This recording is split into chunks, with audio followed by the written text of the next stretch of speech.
मधुर आवाज चैनल में आपका स्वागत है। दोस्तों, एक कलेक्टर साहब दिवाली की छुट्टी पर अपने घर आए थे और सिविल ड्रेस में एक ऑटो रिक्शा में बैठकर कहीं जा रही थी। तभी बीच रास्ते में एक चेक पोस्ट आता है और वहां पर ऑटो रिक्शा को पुलिस वाले रोक लेते हैं और पुलिस वाले उस ऑटो रिक्शा वाले से पैसे का डिमांड करने लगते हैं, घूस मांगने लगते हैं।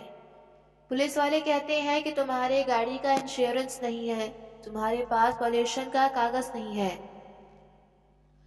तुम्हारे पर चालान होगा।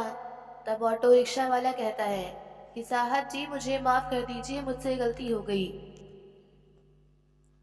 आगे से ऐसी गलती नहीं होगी। हमारे पास कागज है, लेकिन कागज घर पर छूट गया है, मैं कल लाकर आऊंगा तो आपको दिखा दूंगा। तब पुलिस वाला कहता है कि नहीं, तुम्हारा चालान तो कटेगा ही कटेगा, क्योंकि तुम्हारे पास कागज अभी नहीं है। या तो तुम चालान का पैसा दे दो या फिर मुझे 1,000 रुपए दो, तो मैं तुम्हारा चालान नहीं काटूंगा। तब ऑटो रिक्शा वाला कहता है कि साहब, अभी तो मैं घर से निकला हूँ, अभी तो मेरी दिन की शुरुआत हुई है, मेरे पास अभी पैसे नहीं है, मैं कहाँ से आपको पैसे दूंगा, अभी तक मैं सिर्फ 100 रुपए कमा पाया हूँ। तब पुलिस वाला कहता है कि तुम कल पैसा कमाए होगे ना, वो तो पैसा तुम्हारे पास होगा ही, उनमें से दो दो दे दो। तब ऑटो रिक्शा वाला कहता है कि साहब, वो पैसा तो मैं कल ही खर्च कर दिया था, हमारे पास पैसे नहीं है, आप हमको माफ कर दीजिए, दोबारा ऐसी गलती कभी नहीं करूंगा, मैं हमेशा अपने साथ कागज लेकर चलूंगा। जो कलेक्टर साहब थे वो ऑटो के पीछे बैठे हुए थे और चुपचाप उस सिपाही और ऑटो रिक्शा वाले की बातें को सुन रहे थे। जब पुलिस वाला उस ऑटो रिक्शे वाले के ऊपर अपना रौब दिखाने लगता है, रौब जमाने लगता है, उल्टा सीधा उसको बोलने लगता है, तो कलेक्टर साहब को गुस्सा आ जाता है और कलेक्टर साहब पुलिस वाले से कहते हैं कि तुम्हारी ड्यूटी यहाँ पर कौन लगाया है और तुम्हें चालान काटने का अधिकार किसने दिया है। ये क्या कोई तरीका है किसी से बात करने का। पुलिस वाला तो समझता है कि ना कि ऑटो में बैठा हुआ कोई आम आदमी है, और उस समय जो कलेक्टर साहब थे वो शर्ट पहने और पैंट पहने थे, चप्पल पहने थे और नॉर्मल कपड़ों में ही, सिविल ड्रेस में ही अपने दोस्त से मिलने के लिए अपने घर के लिए निकले थे। तो पुलिस वालों को लगता है कि यह कोई आम आदमी है और मुझसे इस तरीके का सवाल जवाब कर रहा है। तो पुलिस वाला उस कलेक्टर साहब को गाली देने लगता है, उनको उल्टा सीधा बोलने लगता है, उनका कॉलर पकड़कर खींच के ऑटो से बाहर निकालता है और एक थप्पड़ मार देता है। लेकिन उसके बाद जो पुलिस वाले के साथ होता है ना, वो आप लोग भी सोच सकते हैं। दोस्तों, जब आप लोग जानेंगे ना तो आप लोगों के पैर जले जमीन खिसक जाएगी। वो पुलिस वाला कलेक्टर साहब को और उस ऑटो रिक्शा वाले को गिरफ्तार करता है और लेकर अपने थाने पहुंच जाता है। लेकिन फिर भी कलेक्टर साहब अपना मुंह नहीं खोलते और यह भी नहीं बताते कि मैं कलेक्टर हूँ। लेकिन उस रात ऐसा क्या हुआ था जिस वजह से पूरे थाने में एकदम से हंगामा मच गया था, और जो ऑटो रिक्शा वाला था उसके भी पैरों तले जमीन खिसक गए थे और सिपाही था उसको गिरफ्तार कर लिया गया। उसके साथ जो हुआ था अब आप लोग जानेंगे तो सोच में भी नहीं सकते हैं।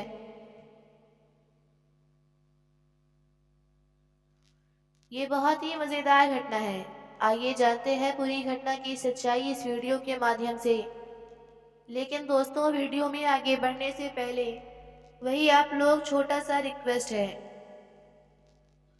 कि अगर आप लोग हमारे चैनल पर पहली बार आए हैं तो चैनल को सब्सक्राइब कर लीजिए, वीडियो को लाइक कर दीजिए ताकि मेरा हौसला और भी ज़्यादा बढ़ता रहे और मैं और भी ज़्यादा इंटरेस्टिंग ऐसे ही कहानियाँ आप लोगों को सुनाता रहूँ। ये सच्ची घटना कानपुर के एक गांव की है। जो कलेक्टर साहब थे ना, उनका नाम राजेंद्र सिंह होता है। कलेक्टर साहब अपने माता पिता के इकलौते लड़के थे और उनका जो बचपन वो बहुत ही कठिन परिश्रम से होते हुए गुजरा था। और आज से 10 साल पहले कलेक्टर साहब की जिंदगी ऐसी नहीं थी। उस समय कलेक्टर साहब अपने पिताजी के साथ सब्जी मंडी में सब्जी बेचने के लिए जाते थे और पूरा पूरा दिन मेहनत करने के बाद 400 से 3 रुपए कमा पाते थे और उन्हीं पैसों से अपनी पढ़ाई का खर्च भी निकालते थे, घर परिवार का खर्चा चलाते थे। और उन दिनों कलेक्टर साहब अपनी जिंदगी से हार चुके थे और अपने जीवन में एक बेहतर इंसान बनना चाहते थे ताकि लोगों के सामने उनको झुकना ना पड़े, क्योंकि अक्सर लोग उनका मजाक उड़ाया करते थे और कोई भी उनको गाली देकर उल्टा सीधा बोलकर वहां से चला जाता और कलेक्टर साहब उन्हें कुछ नहीं बोल पाते। अब यही जगह थी कि कलेक्टर साहब कानपुर अपना घर छोड़ देते हैं और छोड़कर दिल्ली चले जाते हैं। वहां पर जाकर यूपीएससी की तैयारी करने लगते हैं। अब धीरे धीरे करके एक ऐसा ही समय गुजरने लगता है। 4-5 साल तक खूब कड़ी मेहनत करते हैं, मन लगाकर पढ़ाई करते हैं और फाइनली राजेंद्र सिंह एक कलेक्टर साहब बन जाते हैं। जब ये बात कलेक्टर साहब के माता पिता को पता चलती है कि उनका बेटा एक डीएम एक कलेक्टर बन गया है, तो वो लोग भी बहुत खुश हो जाते हैं। कलेक्टर साहब इस खुशी को अपने माता पिता के साथ सेलिब्रेट करना चाहते थे, क्योंकि उनके माता पिता ना बहुत जगह भगवान लोगों से मन्नतें मांगी थी और पूरी जिंदगी अपनी कमाई अपने बेटे के ऊपर लगा दिए थे, अपनी जिंदगी निछावर कर दिए थे। तो कलेक्टर साहब सोचते हैं कि चलो ट्रेनिंग में जाने से पहले मैं घर जाकर मम्मी पापा से मिल लेता हूँ तो अच्छा रहेगा, और जो मन्नत वगैरह वह लोग मांगी है उसका पूजा वगैरह भी करवा देंगे तो सब कुछ सही रहेगा। अब कलेक्टर साहब अपने माता पिता से मिलने के लिए दिल्ली से घर चले जाते हैं, क्योंकि अब कलेक्टर साहब अपना घर छोड़कर अपने कानपुर से दिल्ली गए थे यूपीएससी की तैयारी करने के लिए, तो कभी घर पर वापस नहीं आए थे। अब घर पर आने के बाद गांव के सभी लोगों में लड्डू बांटना चाहते थे कि हाँ भाई का लड़का कामयाब हो गया है, कलेक्टर बन गया है। और डीएम साहब कलेक्टर साहब से ना या 3-4 साल तक अपने माता पिता के साथ अपने घर पर रहकर उनकी सेवा करते हैं, उनके साथ समय बिताते हैं। और अभी एक दिन कलेक्टर साहब के पिताजी उनसे कहते हैं कि बेटा एक काम करो, बाजार चले जाओ और वहां से मेरे लिए थोड़ी सी दवाई लेते आओ, मेरी दवाई खत्म हो गई है। तो कलेक्टर साहब कहते हैं कि ठीक है पिताजी, मैं आऊँगा शाम को उधर से तो दवाई लेते आऊँगा। इस तरीके से क्या है कि वो अपने घर से निकल जाते हैं। और उस समय ना कलेक्टर साहब के पास अपनी खुद की गाड़ी नहीं थी, क्योंकि नई नई ज्वाइनिंग हुई थी और उस समय वो दिल्ली में रहकर पढ़ाई करते थे, तो उनके पास कोई पर्सनल गाड़ी नहीं थी। और उनके माता पिता तो मेहनत मजदूरी करने वाले इंसान थे, तो उनके पास गाड़ी की कोई आवश्यकता नहीं थी, इसलिए वो भी गाड़ी नहीं खरीदते थे। अब कलेक्टर साहब अपने घर से पैदल निकल जाते हैं गांव से होते हुए, तभी बीच रास्ते में उनके एक मित्र का फोन आ जाता है और वह मित्र पहले उन्हीं के गांव में रहता था, उनका पड़ोसी था, लेकिन उसके पापा सरकारी नौकरी करते थे, तो वो लोग शहर में जमीन ले लिए थे और वहीं पर घर बनवा लिए थे, तो सभी लोग शहर में ही शिफ्ट हो गए थे। कलेक्टर साहब अपने मित्र से मिलने की इच्छा जाहिर करते हैं, तो वो कहता है कि ठीक है तुम घर पर ही आ जाओ, हम लोग यहीं बैठकर मुलाकात कर लेंगे, बातचीत करेंगे, और मेरी मम्मी भी तुमसे मिलना चाहती हैं। मैंने उनसे बताया है कि तुम कलेक्टर बन गए हो, तो वो भी बहुत खुश हो गई हैं और वो कह रही हैं कि तुम घर पर आ जाओ, वो भी तुमसे मिलना चाहती हैं। अब कलेक्टर साहब कहते हैं अपने मित्र से ठीक है थोड़ा सा समय लगेगा, मेरे पास अभी गाड़ी नहीं है, ऑटो रिक्शा से आ रहा हूँ, थोड़ा सा समय, मैं तुम्हारे घर पे थोड़ी देर में आ जाऊँगा। अब इस तरीके से कलेक्टर साहब अपने गांव से जब थोड़ी दूर आगे चलते हैं, वहां पर उनको एक ऑटो रिक्शा वाला मिल जाता है, तो कलेक्टर साहब उस रिक्शे में बैठकर गांव से शहर की तरफ जाने लगते हैं। अब उस समय कलेक्टर साहब सिविल ड्रेस में थे, पैंट शर्ट चप्पल वगैरह पहने थे, क्योंकि वो सिर्फ बाजार अपने पापा के लिए दवाई लेने के लिए जा रही थी। लेकिन बीच रास्ते में उनके मित्र का फोन आ गया था, तो वो सोचे कि चलो शहर जा रही हैं तो वहां भी आगे बढ़ जाएंगे। तो मित्र ही आप कैसे भी हो, तो क्या हो गया, वह वैसे भी दोस्तों को कितना भी बड़ा आदमी क्यों न बन जाए। लेकिन जब अपने गांव पर जाता है, अपने घर पर रहता है, तो उसको चप्पल ऐसे ही नॉर्मल पहनने होते हैं, उसे इसी में सुकून मिलता है। तभी बीच रास्ते में ही ऑटो वाला ऑटो रिक्शा रोक देता है और कहता है कि भैया थोड़ी देर इंतजार करना पड़ेगा, आगे चेक पोस्ट है, वहां पर चेकिंग हो रही है। अगर मैं अभी वहां पर जाऊंगा तो वो लोग मुझे पकड़ लेंगे और फालतू का मुझे पैसे देने पड़ेंगे। तब कलेक्टर साहब कहते हैं कि अरे ऐसा कैसे हो सकता है, तुम्हारे पास कागज सही है ना। तब दोस्तों ऑटो वाला कहता है कि हाँ सर, हाँ भैया, मेरे पास कागज नहीं है, सब कुछ ठीक है। लेकिन फिर भी वो लोग बिना मतलब के मेरा चालान काट देंगे, पैसा ले लेंगे। उनको कोई ना कोई कमी निकालना आता है और वो कमी निकाल के पैसे ले लेंगे। तब कलेक्टर साहब कहते हैं कि अच्छा ठीक है, चलो मैं देखता हूँ कि वो लोग तुमको कैसे रोकते हैं और कैसे तुमसे पैसे लेते हैं। तब ऑटो रिक्शा वाला कहता है कि अरे नहीं नहीं भैया, मैं कई बार पकड़ा गया हूँ, ये लोग मेरी बात नहीं सुनते और हर बार मुझे कुछ न कुछ काम में नुक्स निकाल लेते हैं और मुझसे पैसे ले लेते हैं। तब कलेक्टर साहब कहते हैं कि अरे यार, तुम मेरी बात क्यों नहीं समझ रहे हो, बोलो अगर वो लोग तुमसे पैसे लेंगे तो तुम्हारी कोई काम गलती नहीं होगी, तब ना तुमसे पैसे लेंगे और ना तुम्हारे पास कागज हैं, सब कुछ सही है, तो वो लोग तुमसे पैसे क्यों लेंगे। तब ऑटो रिक्शा वाला गुस्सा हो जाता है और कहता है कि देखिए भैया, अगर आपको बहुत जल्दीबाजी है तो आप उतर जाइए और यहाँ से दूसरी गाड़ी पकड़कर आपको जाना है तो चले जाइए, लेकिन मैं अभी नहीं जाऊंगा, क्योंकि मैं जानता हूँ कि मैं जाऊंगा तो वो लोग मुझे पकड़ेंगे और पकड़ लेंगे तो मुझे पैसा देना पड़ेगा और अभी मेरे पास पैसे नहीं हैं। अब कलेक्टर साहब बड़े सोच में पड़ जाते हैं और फिर शांति से ऑटो वाले रिक्शा वाले को अपने पास बुलाते हैं, उसको समझाते हैं और कहते हैं कि देखो, तुम परेशान मत हो, तुम्हारा अधिकार है, तुम उनको बोल सकते हो कि भाई मैंने कुछ नहीं किया तो पैसा क्यों लोगे, और वो पुलिस वाले तुमसे फालतू का पैसा क्यों लेंगे, तुम्हारे पास फालतू का पैसा थोड़ी आ रहा है, ये कोई कागज थोड़ी है, तुम्हारे पास इंश्योरेंस का कागज है, गाड़ी का कागज है, सब कुछ सही है, तो तुम पैसा क्यों दोगे। तब ऑटो रिक्शा वाला कहता है साहब देखिए, कल मैं गाड़ी की साफ सफाई कर रहा था और साफ सफाई करने के दौरान में गाड़ी से कागज बाहर निकला था और मेरा कागज वो मैं घर पर ही छूट गया है। अगर मैं वहां पर जाऊंगा तो वो सब कागज मांगेंगे, तो मैं बोलूंगा कि घर पर छूट गया है तो किसी न किसी बहाने से वो मेरा चालान काट ही देंगे, इसलिए मैं नहीं जाना चाहता। तब कलेक्टर साहब कहते हैं कि अच्छा एक बात बताओ, ये गाड़ी तुम्हारे नाम पर है और कागज तुम्हारे घर पर रखी हैं, सच सच बताना। तब ऑटो रिक्शा वाला कहता है कि हाँ भैया, मैं सही बोल रहा हूँ, गाड़ी मेरे नाम पर ही है, अभी 1 साल हुआ है मुझे लिए हुए, अभी इसका मैं किस्त भर रहा हूँ और सब कुछ इसका ओके है, कोई भी दिक्कत नहीं है, लेकिन फिर भी ये लोग छोड़ते नहीं हैं, पैसा ले ही लेते हैं। तब कलेक्टर साहब कहते हैं ठीक है, मैं गाड़ी में पीछे बैठा हूँ, चलो मुझे लेकर यहाँ से, मैं देखना चाहता हूँ कि वो लोग तुमसे पैसे कैसे मांगते हैं। अब ऑटो रिक्शा वाला भी मजबूर हो जाता है और फिर उनसे कहता है कि ठीक है चलता हूँ, लेकिन जो भी पैसा वो लोग मांगेंगे वो सारा पैसा मैं नहीं, आपको देना पड़ेगा।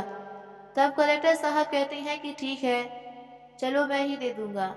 अब इस तरीके से जब वो लोग आगे की तरफ बढ़ते हैं और जैसे ही बैरियर के पास पहुंचते हैं तो 3-4 कांस्टेबल लोग वहां पर खड़े थे, वो सभी ऑटो रिक्शा वाले को रोक लेते हैं और साइड में लगाने को कहते हैं। ऑटो रिक्शा वाला तुरंत गाड़ी को साइड में लगा देता है और तभी वहां पर एक कांस्टेबल आता है और कहता है कि गाड़ी का कागज दिखाओ। तब ऑटो रिक्शा वाला कहता है कि सर देखिए, हमारे पास गाड़ी अभी का कागज नहीं है, गाड़ी ओके है लेकिन एक प्रॉब्लम है, घर पर मैं गाड़ी का कागज छोड़ आया हूँ, रोज रोज लेकर आता हूँ लेकिन आज गलती से कागज मैं भूल गया हूँ, आज लेकर नहीं आया हूँ। मैं अभी और आऊँगा तो आपको दिखा दूँगा। तब पुलिस वाला अपने मोबाइल में कुछ चेक करता है और चेक करने के बाद कहता है कि तुम्हारी गाड़ी का पोल्यूशन है, तुम्हारी गाड़ी का इंश्योरेंस फेल है, तुम्हें चालान तो देना ही पड़ेगा। अब ऑटो रिक्शा वाला हाथ जोड़कर उनसे माफ़ी मांग लेता है। पुलिस वाले से कहता है कि साहब छोड़ दीजिए, गलती हो गई, कागज़ मैं लेकर आऊँगा, आपको दिखा दूँगा। मेरे कागज़ बिल्कुल ओके हैं, कोई भी कमी नहीं है उनमें। तब पुलिस वाला कहता है कि नहीं देखो, या तुम अभी मुझे कागज़ दिखाओ, सारा पेपर ओके है तो दिखाओ, नहीं तो चालान का पैसा दो, या फिर तुम हमको 1000 रुपये दे दो, मैं तुम्हारा चालान नहीं काटूंगा और तुमको छोड़ दूंगा, तुम्हारा ज़्यादा पैसा भी खर्च नहीं होगा। अब ऑटो रिक्शा वाला रोने लगता है और कहता है कि साहब अभी तो मैं घर से निकला हूँ कमाने के लिए, अभी मेरा बहन हुआ है, सिर्फ 100 रुपये कमाया हूँ, तो मैं आपको 1000 रुपये कैसे दे दूँ? और इसमें मेरी कोई गलती भी नहीं है, मैं आपको पैसा क्यों दूँ? अब पुलिस वाला जो है उससे कहता है, ऑटो रिक्शे वाले से धमकी देने लगता है, उसको गाली देने लगता है। और पुलिस वाला कहता है कि एक तो तुम गलती किए हो, कागज़ नहीं दिखा रहे, ऊपर से बदतमीजी कर रहे हो। लेकिन कांस्टेबल कलेक्टर साहब थे, वो चुपचाप ऑटो के पीछे वाली सीट पर बैठे हुए थे और सब कुछ सुन रहे थे, सारा नज़ारा देख रहे थे, कुछ बोल नहीं रहे थे। जब पुलिस वाला ऑटो रिक्शा वाले को 2-3 थप्पड़ मार देता है, गाली गलौज करने लगता है, तब कलेक्टर साहब उस पुलिस वाले से पूछते हैं कि भाई एक बात बताओ, तुम्हारी ड्यूटी यहाँ पर कौन लगाया है और तुमको यह चालान काटने का अधिकार किसने दिया है? क्योंकि चालान काटने का अधिकार तो सिर्फ ट्रैफिक पुलिस को ही होता है। तुमको कौन बोला है यहाँ पर चालान काटने के लिए? अब पुलिस वाला पहले से ही ऑटो रिक्शे वाले के ऊपर गुस्सा था, तो उसका दिमाग पहले से ही खराब था। उसको लगता है कि यह कोई नॉर्मल गांव का आदमी है, शहर में जा रहा है, कुछ काम होगा। यही सब सोचकर पुलिस वाला कलेक्टर साहब का कॉलर पकड़ लेता है और पीछे वाली सीट पर उनको खींचकर बाहर निकाल लेता है। टेम्पो से बाहर निकलने के बाद उनको धमकी देने लगता है और कहता है कि तुमसे क्या मतलब, तुमको जो काम करना है, जहाँ जाना है तुम जाओ, अपना काम करो, इससे बात कर रहा हूँ, बीच में बोलने की तुमको क्या ज़रूरत है? तब कलेक्टर साहब कहते हैं कि अगर तुमको वर्दी मिल गई है तो इसका मतलब यही नहीं है कि तुम जो मन करेगा तुम वो करोगे, जिसको मारने का मन करेगा उसको मार दोगे, जिससे पैसा वसूलने का मन करेगा उससे पैसा वसूल लोगे, यही इस वर्दी का मतलब होता है। अब उस कांस्टेबल को ये सब बात सुनकर, ये सब फिजूल की बातें सुनकर उसको बहुत ज़्यादा गुस्सा आ जाता है और वो कांस्टेबल कलेक्टर साहब को गिरफ्तार कर लेता है और कहता है कि चलो यहाँ पर तुमको नहीं समझाऊंगा, तुमको थाने पर लेकर समझाऊंगा। अब कलेक्टर साहब भी कुछ नहीं बोलते और कहते हैं ठीक है, चलो मैं भी तुम्हारे साथ तुम्हारे थाने पर चलता हूँ और देखता हूँ कि वहाँ पर तुम मुझे क्या समझाओगे, मैं भी यही चाहता हूँ। अब इस तरीके से पुलिस वाला ऑटो रिक्शे वाले के चालक को और कलेक्टर साहब को, दोनों लोग को गिरफ्तार करता है और गिरफ्तार करने के बाद सीधा पुलिस स्टेशन लेकर पहुंच जाता है। लेकिन जैसे ही कलेक्टर साहब पुलिस स्टेशन पर पहुंचते हैं तो कलेक्टर साहब को एक सिपाही पहचान जाता है और तुरंत उनके पास आता है, उनको सैल्यूट करने लगता है और कहता है कि साहब, अरे आप यहाँ पर कैसे आ गई और ये इनके साथ आप क्या कर रही हैं? ये कैसे गिरफ्तार हो गए आप? क्या मतलब, कुछ हुआ है? कुछ पूछने लगता है। तब उसको कलेक्टर साहब उससे कहती हैं कि अरे नहीं नहीं, कोई बात नहीं, थोड़ी सी गलतफहमी हो गई है, अभी थोड़ी देर में सारी गलतफहमी दूर हो जाएगी।